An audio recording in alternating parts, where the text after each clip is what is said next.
Welcome to the Vault XL. Thank you for joining me. This commentary is pertaining to the Tepe murders. A weapon has been identified and linked to the NIBA database. Let's get down to this set information. Banfield is the Source News Nation. Thank you for joining me. Conference about a major case that's still in flux, especially this Spencer and Monique Tepe case. The people on my side of the cameras, we focus on two things. We focus on what the investigators say, and then we focus on what they don't say. Sometimes it's louder. In the don't say column, when police in Columbus, Ohio faced reporters today for the first time since the Tepes were killed, they declined to reveal a motive. Why a vascular surgeon from Illinois allegedly gunned down his ex-wife and her current husband 2 states away, nearly a decade after they parted. Why? Chief Elaine Bryant did call the murders a, quote, targeted domestic violence attack. That's pretty telling. And she did say police recovered weapons, plural, from Dr. Michael McKee's penthouse condo in Chicago, including the alleged murder weapon. And how do police know that? Well, Banfield viewers, you were tipped off to that on Monday during my interview with former prosecutor Matt Murphy. Here's what he said. What's really interesting, Ashley, is there is a system known as NIBA, and that's the National Ballistics database, where they take shell casings, assuming it's a semi-automatic handgun. We don't know that yet. But the shell casings that get expended on those, they're like DNA for firearms. Now fast forward to this morning in Columbus, Ohio.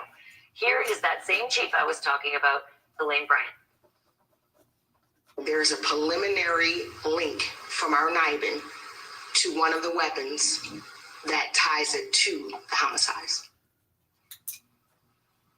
Blink and you missed it, but she said there's a preliminary link from our NIBA, that database. NIBA, it stands for National Integrated Ballistics Information Network. I know, it's a mouthful. NIBA's easier. And as Matt Murphy said, it's basically a library, like a database that can trace bullets and shell casings back to the gun that fired them. For now, the make and model of the gun that killed the Tepes is still in the we're not saying column, but this might, however, answer the question as to why it was ATF agents who actually made the caller, the ones who arrested Dr. Michael McKee last Saturday near the Rockford, Illinois hospital where he worked. As it turns out, the NIBA database is an ATF creation that happened back in 1999. Something else that we learned today. Shadowy person of interest seen on surveillance video in the alley behind the Tepes home in the time of the murders. Well, according to the police, it's him. It's Dr. Michael McKee. They told us that today, although we all wondered, didn't we? There's so many interesting things I'm going to tell you about, like the way he's walking, the height, the gait, the stride, all of that. It's a dead giveaway if you know what to look for. But now I want to turn to something that struck me as very interesting in today's police press conference. One answer that was definitive and one answer that wasn't, but spoke volumes nonetheless. The definitive answer was that there have been no police reports made about Dr. McKee stalking or harassing Monique Tepe before the murders. That, at least, was said about that house. No reports from that house. But when reporters asked if there had been any communications between Dr. McKee and Monique Tepe, this was the answer the police chief gave. Sorry about that, everybody. Brief intermission. I don't know why they have an intermission on an 11-minute video. 1 second, everybody. Were they talking, speaking? Are we going to find out he had been bothering the lady and she just decided not to file a police report? And Mrs. Tepe had any contact leading up to this incident, months, weeks? There are some things that we can't share for investigative purposes, but what I can tell you again is that we didn't have any reports or anything linked to that specific location as it relates to the ex-husband and Monique Tepe. Okay, so no reports ever came from 1411 North 4th Street about Dr. McKee, but could they have come from any other locations about Dr. McKee? Don't know. And notice how the chief hedged on the question of communications. She said, there are some things we cannot share. She didn't say no reports of communications. So the silence to me speaks volume. Is it possible there were contacts between McKee and Monique, or maybe even between McKee and her husband, Spencer Tepe? I think we're going to find all of this out in the days, weeks, and months ahead. We may hear more details earlier, too, at Dr. McKee's first court date in Ohio. This was just his quick appearance. First time before a judge. He's in Winnebago County. It's not where he's going to be tried. It's where they picked him up. It's where his hospital is in Rockford, Illinois. But he's going to be extradited, right? He's got a date scheduled in Ohio. Actually, it was scheduled for Monday of next week, but they've already now pushed it to Friday, the 23rd of January. Apparently, whoever is in charge of moving them can't do it quickly, even though he waived extradition. And even though he allegedly made that drive himself, just 6 hours it took him, give or take, between Christmas and New Year's. Joining me now with her expertise on all of this is former FBI Special Agent Jennifer Coffindoffer. Okay, Jennifer, I thought of you right away after the press conference, and I asked myself, I wonder what Jen thought of that. So I'll ask you, what does Jen think of that? Well, I'll tell you what, I agree with you. Her not answering some of those questions right off the bat and being very specific made me think they have so much information related to an intersection between these two at some point before the murder. Maybe that was that proximal event I always talk about that happened that ignited this action that he took.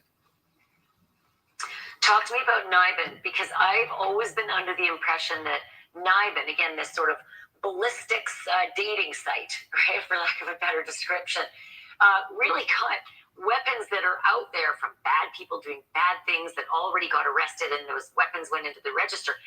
This guy, Dr. Michael McKee, is clean as a whistle. He doesn't have a scratch on his record. When you think of using NIBA, that's typically in gang investigations and violent crime investigations where you don't have any clue who somebody committed it, but you have these casings that could connect to another crime. That's what we think of using NIBA for. But the fact that there is an intersection here tells me that perhaps he bought this weapon at a pawn shop. Perhaps he bought it from a friend of a friend who somehow was connected to some time where that weapon was used, and NIBA considered it important. For folks who watch the show on a regular basis, I think they're going to know the answer to this question. But for folks who are kind of getting into the true crime space, a lot of people would wonder, why are the police so tight-lipped? They say they caught their guy. He's arrested. He's not getting out on bail. What's the big deal? This is a big deal. Right now, they are looking at interviewing witnesses, anybody who saw or knew anything or understood that there were any issues.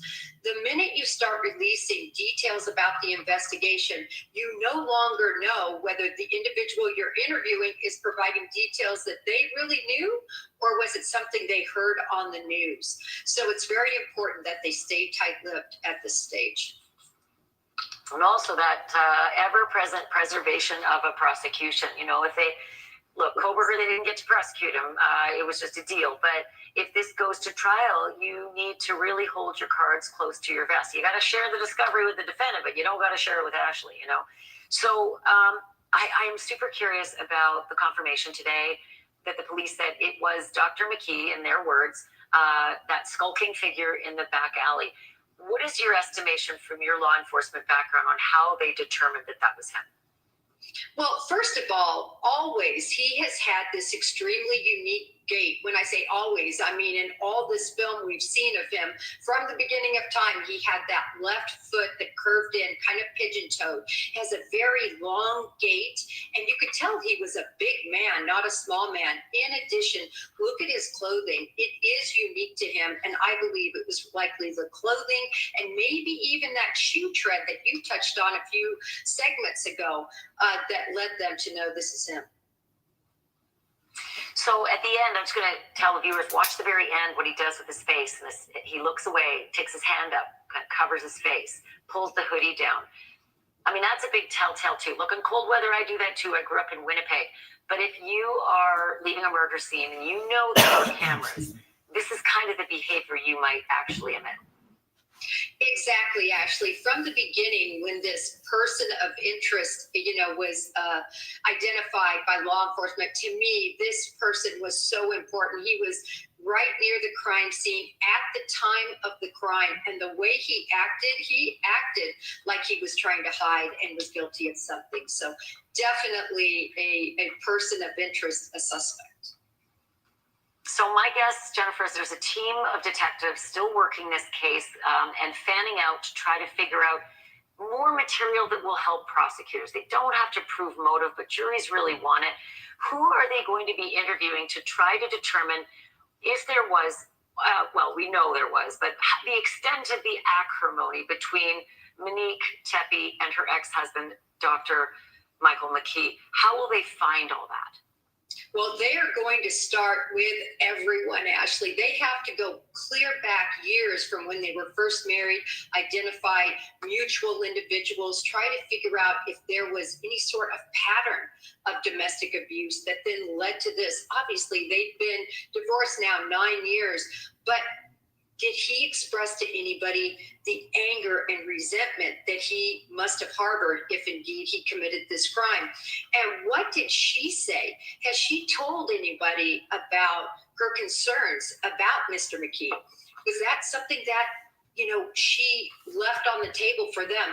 All of this is going to be explored by law enforcement.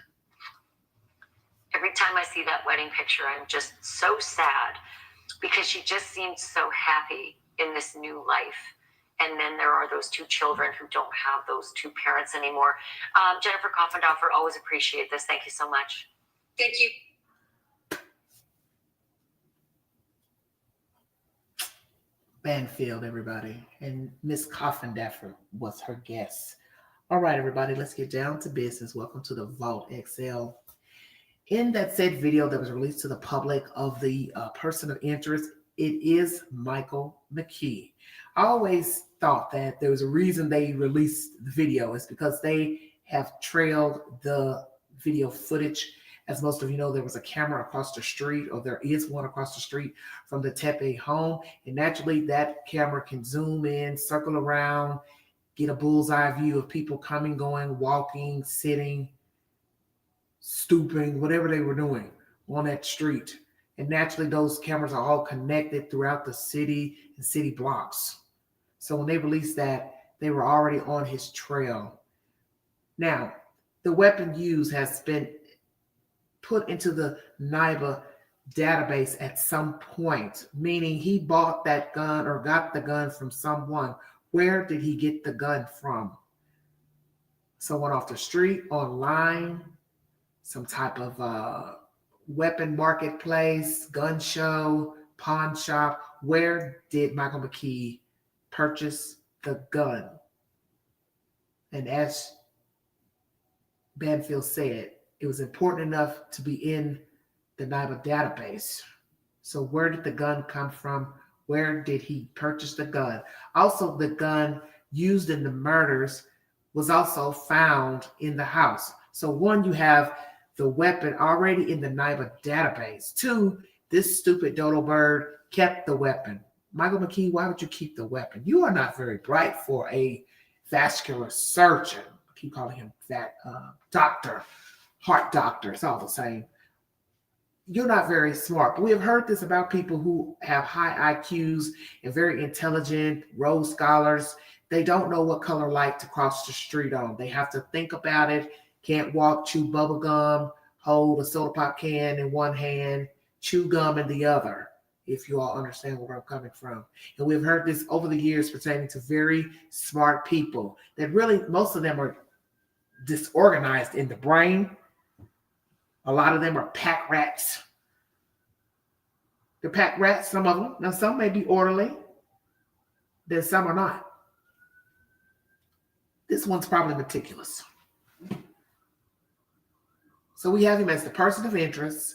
We have the weapon in the NIBA database, and also the dodo bird kept the weapon alongside other firearms in the home. How many firearms did he have? Where did he purchase those firearms from?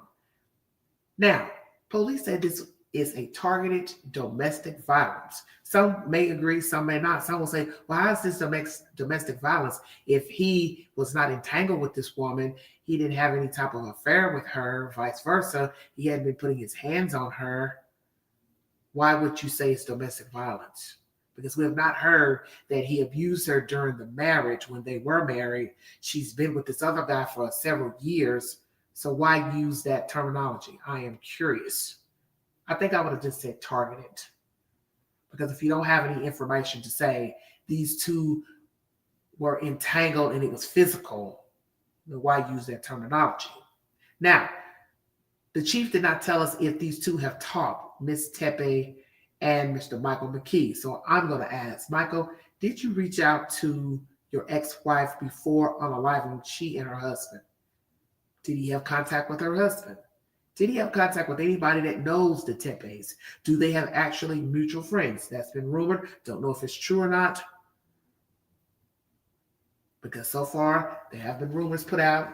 911 call of a woman calling from her home. That was not Miss Tepe. That's been said that was not her. So we have to ask if this is true that they have mutual friends. He is not on social media, as one woman went on Banfield's show to say. She did her research. So how would he know where to find the Tepes? Well, they say you can always Google, put in that those databases where you can look people up, pay a little small fee, and they'll give you personal information. Is that how he tracked his ex-wife and her husband? What was the tipping point? What was the tipping point to lead McKee over to Ohio and gun these people down? Did he want to unalive her when she asked for the divorce? Because they're talking about many moons ago. They divorced at 17. She was already out of the house, probably 15, 16. So they're staying at least 7 months. She was already out, gone, possibly back in Ohio. He was still in Virginia and other places. It was said that she told relatives that he threatened her. She was terrified of him. So that means she has talked about him to others. When was the last time she spoke of him? When was the last time he spoke of Monique, Michael McKee? If he's been talking about her over the years, who has he been speaking with? Is there a hen in the house, as someone kindly put in the comment section? I like that. Because it'll be devastating to find out that they had mutual friends and one or two or more had been pecking on Mr. Michael McKee's doorstep, giving him the 411 of what the Tepes have been doing, where they're going. Because if he's not on social media, that means he has to log into Facebook via Google to see what somebody's doing on their page if the page is open. Okay? So if he doesn't have a Facebook account, he doesn't have a profile, then that means he has to log in via Google to see what this person and that person is doing. Is that how he found out about her comings and goings, her getting married, her having children? Or they have mutual friends and they've been spreading the good news about the Tepes? And it'll be even more disturbing, as I said, that somebody has been pecking, telling to either hurt the Tepes and or to hurt Mr. Michael McKee's feelings, knowing he still has feelings for her or some rage, vengeance. Did he ever tell anybody that he wanted to harm her, hurt her, and her husband, children? As everyone knows, the children and the dog were left alive. But has he told someone, I want to hurt this lady? Why would he want to hurt her? That's the number one question. Why did he want to hurt this lady, her husband? Why, almost 9 years later? Why? He threatened her when they were married, threatened her life. What did she do or say for him to say, I want you dead? Those are strong words. Tell a person you want to hurt or harm them. You want them unalived. 7 months, that's some short time. So what did she see in Michael that gave her pause that this is somebody I do not need to be with, I don't want to be with any longer?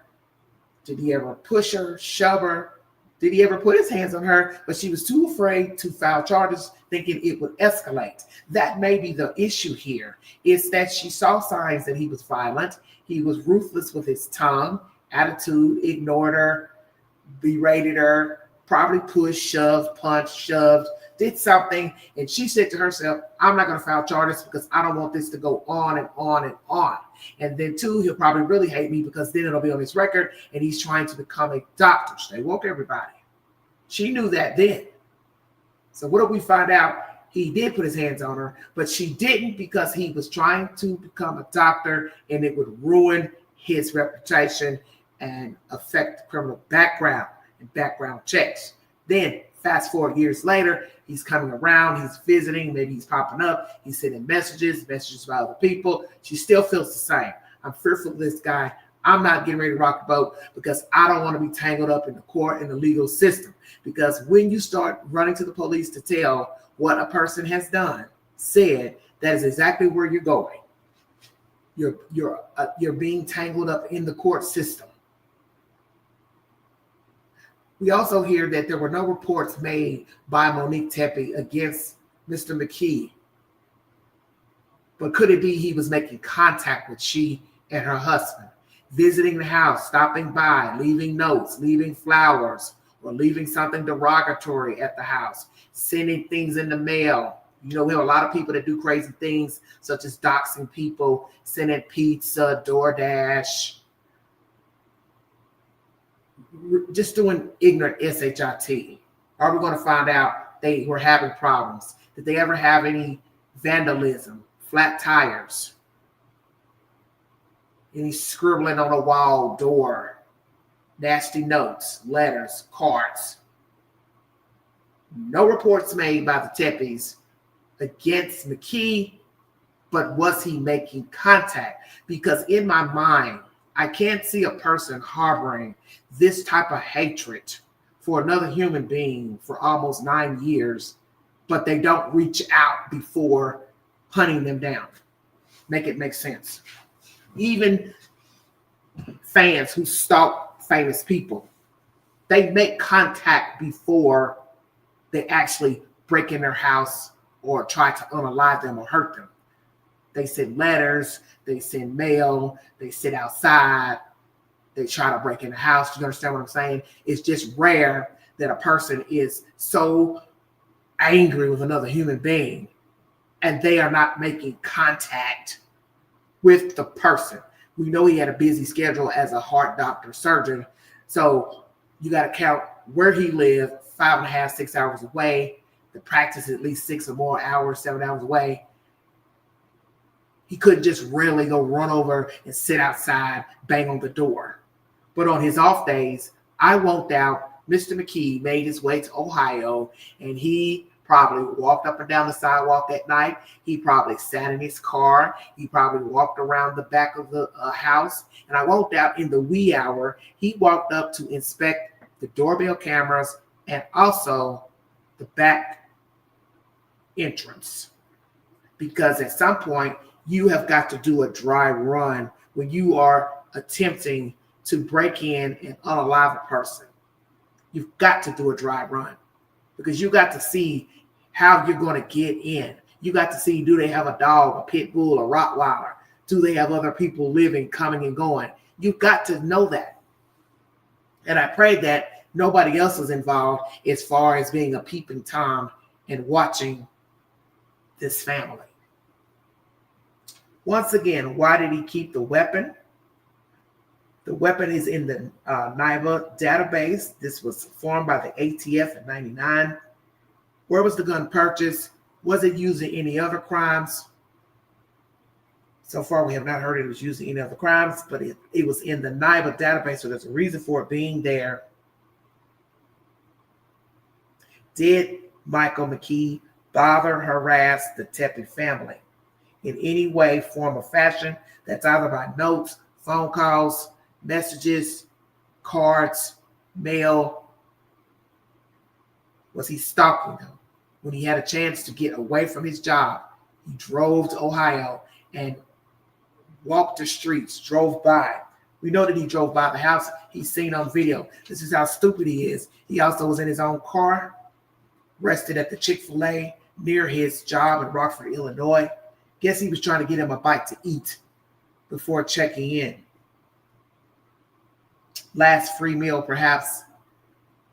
And that would depend on the judge if the judge wants to give him a bond when he makes it back to Ohio. When was the last time that Tepe spoke about Michael McKee? We hear from the brother-in-law that Monique was free to give her opinion about her marriage, how she was terrified. They also felt like there were red flags when they heard and learned of the Tepes being unalive. He came to mind. That's a scary thought, that a person is unalive and you're already zooming in on who you think did it. So that led me to think, well, she had to have been talking about him or told these people something for them to even think of Michael McKee.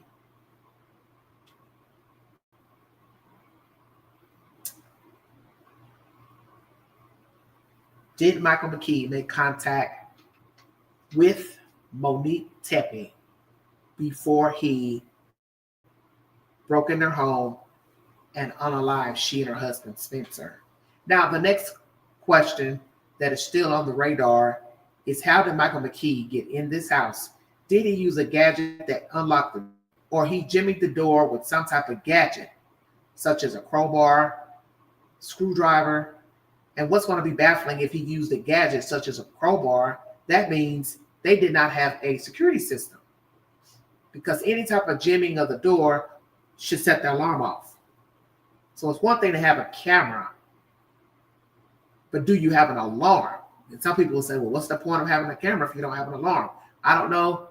Some people may think, I'll just pay for the camera, but I won't pay for an alarm. Somebody comes around sneaking about, they see the camera, they're going to automatically assume, drum roll, we've got an alarm. But what if we find out these people just had cameras, but that's it? They didn't have an alarm. Because let's be truthful, if there was an alarm, he would have been caught in the act, because bells and whistles should have been going off with motion sensors, sensors at the door, you're shaking it, jimmying it. And I refuse to believe these people left it unlocked. That is just crazy to me. I refuse to believe this woman gave him a code if they were talking. What sense would that make, you this man a code to come into your house, knowing he could come in at any time? And if you fear for him 10 or so years ago, seems like to me you still have fear of this man. And if we are to believe this information she gave to the brother-in-law and others, no way she would leave her door unlocked. So we do need to be trying to figure out, how did this man get in this house? And as they say, you can go to YouTube to get any type of information on how to do something. And I went down in YouTube, there's a video that shows you how to bypass a keypad lock, because they have them for garage door openers and they have them for security alarms on cars, that you can buy a gadget and it will zap open a Toyota door, Nissan door, so on and so forth. Once again, condolences and prayers to the Tepe family. I've got a few questions on my community page, and we're going to go over those before I check out of here. Thank you for joining me so much.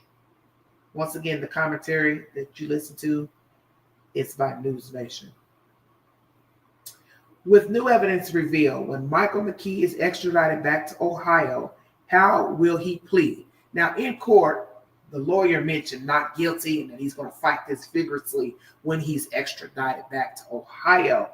But with this new evidence coming out, with the NIBA, the gun being in the system, the weapon used, left behind, naturally they're going to check that gun to the ballistics left behind inside of the victims, and if he left any shells at the home.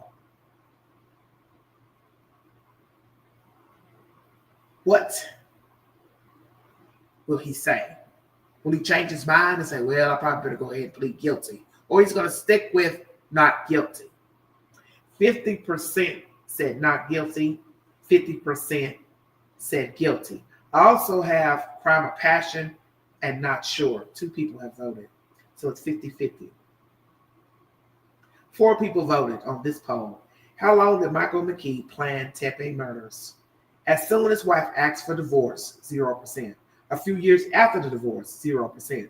When Monique married Spencer, 100%. Not sure, 0. So 4 of you voted. He became irate once she married Spencer Tepe. Wow. Now, please check out Ashley Banfield's Drop Dead Serious podcast, Seething for a Decade. That's one of her videos. It's very good. And Rampant Abuse and Jealousy. Please check that out as well. And I also have a lot of other home decor videos on decluttering your home. You know, I'm a stickler for that. Check out those tips. May help some of you who are trying to get rid of some of the clutter in your home. If the Tepes and Michael McKee shared mutual friends, did they intentionally tell him personal details about the Tepes? 10 people voted. 20% yes, 40% no, 40% of you said you're not sure. Should Michael McKee be given the death penalty? Yes, 82%. No, 9%. Not sure, 9%. 22 people voted. 66 people voted on this poll. Thank you so very much. How did Michael McKee enter the Tepe home? Let in by one of the Tepes or given the code by Monique, 9%. Door was unlocked, 11%. He used a gadget to unlock the door, 29%. Not sure, 52%. Now, Bumblebee replies, it's reported that McKee and Mo and her husband still share a few mutual friends from college. If that's true, I believe McKee got the code to gain entry from someone still close to Mo, in my opinion. Snake in the hen house. So I had to put hen in the hen house. I guess I should have put snake. Sorry about that. Well, as I said before during this live, it will be devastating to know that there was a snake in the hen house. That somebody was going back repeating this and that. And it's going to even be more devastating to find out somebody did have the code and gave it to Michael McKee. Should Michael McKee receive a bond? 46 people voted. 2% yes, 93% no, not sure, 4%. 3 days ago, I said, I'm curious if Monique Tepe dated Michael McKee when they attended same university, because naturally he was still going to school. You know, he started undergrad, master's, all the way up to doctorate at this university. So I was curious if Monique dated him while he was a student at the university. Now, 3 days ago, I put FYI.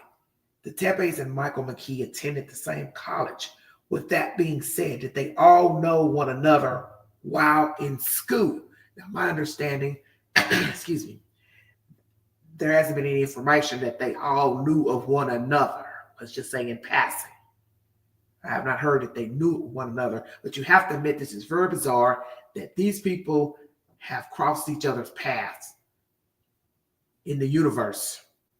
Okay? And later in life, Monique would meet a guy online. Don't know if it was a date site or Facebook or IG, but he also attended the same university, and also he's a doctor of dentistry. Make it make sense. I believe he's a dental surgeon, or was a dental surgeon, Spencer Tepe. So I asked you, did they know one another, all three, when they were in school? 43% said yes. No, 11%. 46% of you said you're not sure. So it's almost a tie between yes and not sure if all three of these people knew of one another in school. Do you think the Tepes were happy? Yes for both. That both people were happy, 72%. No for both, 7%. Not sure, 14%. Only one was happy, 7%. And once again, I read this commentary the other day. Based on their social media profiles, they appeared happy. Monique, who held a master's degree, was fortunate to be able to stay home and raise their children while he maintained a successful career. They were reportedly a well-liked couple with many friends and were known for frequently hosting lavish parties at their home. This is from Bonnie Anderson, 2186. And the Queen replied, "But what if they were not?" Bonnie replied, "They looked happy to me, but I also know that happiness can be performative online. Likes and validation can encourage people to present themselves as happy even when they're not. Also, someone can be genuinely joyful in that moment and still struggle overall. So who really knows?" Well said, Bonnie. That's true. And I said that earlier this week. When you take a photograph and you smile, it does not mean you're not having problems at that moment. It does not mean you didn't have a fight with your children, a friend, a neighbor, coworker, your boss, your loved one, but you smile for the camera. Does not mean you're not sick or have a debilitating disease or some ailment when you take a photograph. And then you compare the photograph to today. How you felt and what you were going through then may not be the same things you're going through now. So I asked that question, if these people were happy, because I'm waiting to see what the police is going to reveal about the interaction between all three parties. Could it be she did talk to him? She coddled him. She didn't want to rock the boat, so she didn't want to curse him out, tell him, "Hey, leave me alone, stop bothering me, stop phoning me." See, we don't know. And we have seen people deal with people, even though they know that the person is violent. They've had violent experiences with the person. We all can give our own personal experiences of how we were in the lion's den with the lion, knowing we should have cried our asses out, but continue to partake. And when people are fearful, they do not want to rock the boat sometimes. Now, on the other hand, somebody else may say, "Well, I don't mind calling the police. I don't want this person bothering me, harassing me. I'm going to call the law." But who's to say he was bothering her, but she did not want to involve the law because, one, she didn't want it to get out. She didn't want to be going back and forth to the police department. And maybe she felt like he'll just go away eventually. When he realizes, "I'm not interested, I don't want him, I have a family, I'm happy." So once again, was there contact between the Tepes and Michael McKee? Number two, were the Tepes happy? Because, we can entertain foolishness when we're upset, mad, in a state of vengeance. She's going to have a fight with her husband. And he just came along one day and she decided, okay, I'll go ahead and talk to him, reminisce. And then maybe it got out of hand. Who's to say? Because we're all human and we're all flawed.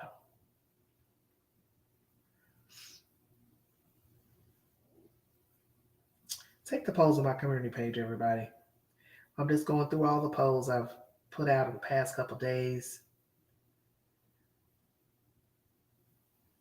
So I'm just backtracking. 93% of you believe he should not receive a bond. Also, I asked you about the death penalty.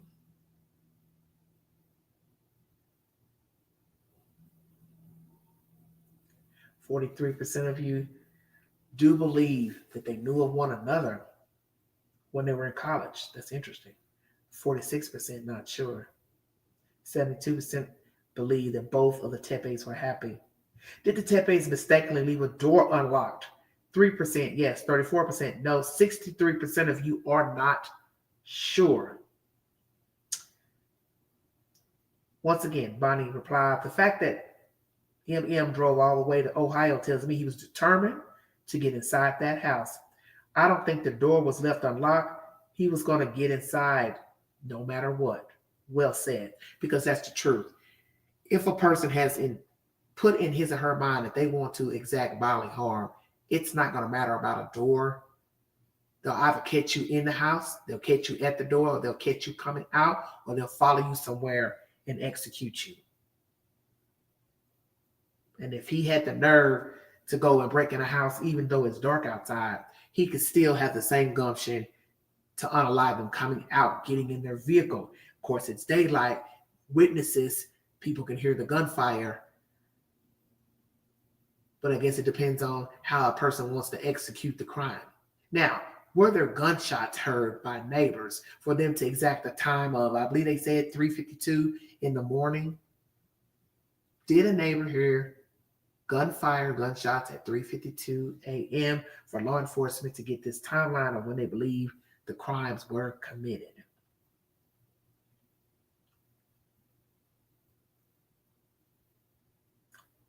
And once again, I asked the question, how did the Tepe's friend enter the home who discovered the bodies? How did he get in? Jimmy the lock knew the code? Because if he knew the code, whoever he is, that ain't good either. Just saying.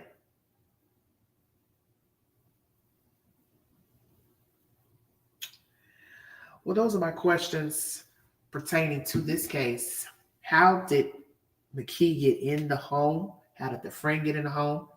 Had he been in contact with the Tepes? Had he been bothering, harassing this lady, showing up, walking by the house, driving by the house, going by places, following her in town? That's going to be more disturbing if we find out he would just go up there to Ohio on his day off, wait for her to come outside and go shopping or something, and follow her around or follow her husband around. You have people who do it. And you have people who don't pay attention to their surroundings. This is why I always tell people, when you are going and coming, you need to be aware of the people in the parking lot. You need to watch who's following you in the lane. When you get over, if they get over, you pull into another place, a business, they're also tailing in behind you. You need to be aware of that. Especially if you're fearing for your life or you've had a bad run-in with someone. Don't ever think that a person won't exact revenge, because people are evil. People pop off. And sadly, this is a long-winded pop off, which really don't make no sense, because there are a lot of people walking around who still have feelings for people, and they're not stalking them and following them around and showing up to their house, their businesses, their work. They're just letting a sleeping dog lie. I think we've all been in a situation where we had feelings for someone, and maybe the feelings went on windedly, longer than they should have. 2 years, 5, 10, 15, whatever. But you didn't stalk the person. You didn't follow them around. You didn't bother their friends, their family. You just accepted that they did not choose you, or it just didn't work. And I know the feeling of caring for someone and it's not coming to fruition. And that's why every time I look at Mr. McKee in that yellow jumpsuit, I keep shaking my head like, how did you get to this point? How did you let your feelings for this female get you to the point where you wanted to hurt her and her family? Leave her without, leave children without parents, risk your career, your reputation, and your livelihood, all for what? Because somebody said they did not want to be with you. And if you willingly know in your heart you mistreated this female, then you cannot be angry that she chose to choose her preservation of life over being with you. And the sickest part is the fact that he went as long as he did, holding some type of vengeance against this lady, then her husband, children, and he hunted her down, she and her husband, made his way into the home, as Bonnie said, one way or the other, and unalived them. That's a terrible place to be. That you're holding this contempt in your spirit, in your heart, because somebody said they didn't want you. He's had enough time to mourn Monique Tepe. He's had enough time to date other women, take up hobbies, get therapy, see a doctor, get medicated, go to church, find Jesus, do something. There's no need to walk around harboring ill will towards somebody who does not want you. And the one thing I've learned, and it's something my father said to me when I was a young lady, he said to me, you're going to laugh at all the men that you have dated, liked, entertained, and ask yourself, what was I thinking when I was interested in that person? And he is right. God rest his soul. He ain't never lied. I have questioned my choices, and I've shook my head more than laughed. Like, why did I do that? Why did I waste my breath? And there was one person in my life that I never thought I would get over. And one day I realized there's nothing here. There was never anything here. Some type of sick fascination between both of us. He was too young to, get on the right path to do right and do right by humans. He had a very volatile attitude. Naturally, he doesn't live, the way he was living when I knew him, back in the early 2000s. But people change, things change. He has a debilitating disease, so he can't just pop off and jump up like he used to. And then he's not caught up by people like he used to be. So it makes a big difference. And I realized with all that, all the things I knew about him, his ways, his attitude, his demeanor, I told myself he was a waste of time then. And even talking to him in the future, it was a waste because certain things about him had not changed. He was still a narcissist. May not be lashing out as he, what he used to do, but he's still a narcissist and the subject was always about him. And I realized nothing has changed. And I see that with people I've entangled myself with the past couple of years. Nothing has changed.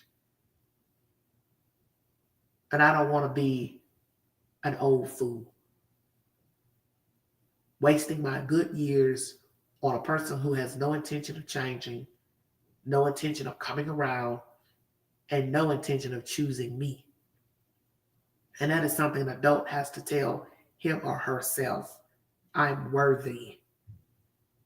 And maybe this person is doing me a favor by not choosing me.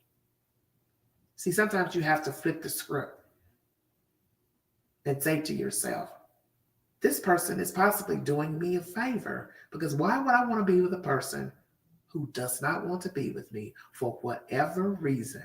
Whether it's I'm in the wrong, not in the wrong, not compatible, they got other things they want to do, they're interested in somebody else, they say they want to be alone, whatever the reason.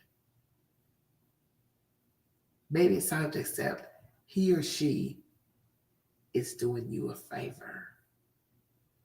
A favor for you to go out in the world and find you somebody else to like, to love, to be in love with, and the love is real and it's reciprocated back. As she found it with Spencer, Michael could have taken the same time and found him somebody else. And even if he did not find a loved one, he could have been working on himself to make himself a better man. But instead, he let the devil take control of the wheel. And now he is in a county jail waiting to be extradited back to Ohio to stand account for the Tepe murders. That's a hell of a gamble. And when you sit and assess the situation with what little we know, you know it's not worth it. So I want somebody out there who's listening to this live to understand this is not where you want to be. You don't want to be Michael McKee, and nor do you want to be Spencer and Monique Tepe. And definitely don't want to be children living without their parents. That's my commentary. Like, share, subscribe, drop your comments below this video. Follow me on the Newsbreak app. And if you'd like to donate to this great network, $BeganG129 Cash App. Stickers and chats are always welcome during the live. Queen's a little bit under the weather with the allergy virus, so I'm a bit congested. So forgive me if I sound a little hoarse. Just pray for me that I get better. And pray for this family because they need it. Pray for the children because they're definitely going to need it. And as I said, I wouldn't want to be in the shoes of the person that has to raise these children and eventually have to tell these kids how their parents left here. That's a terrible burden and a terrible place to be in. So let's pray for the Tepe children.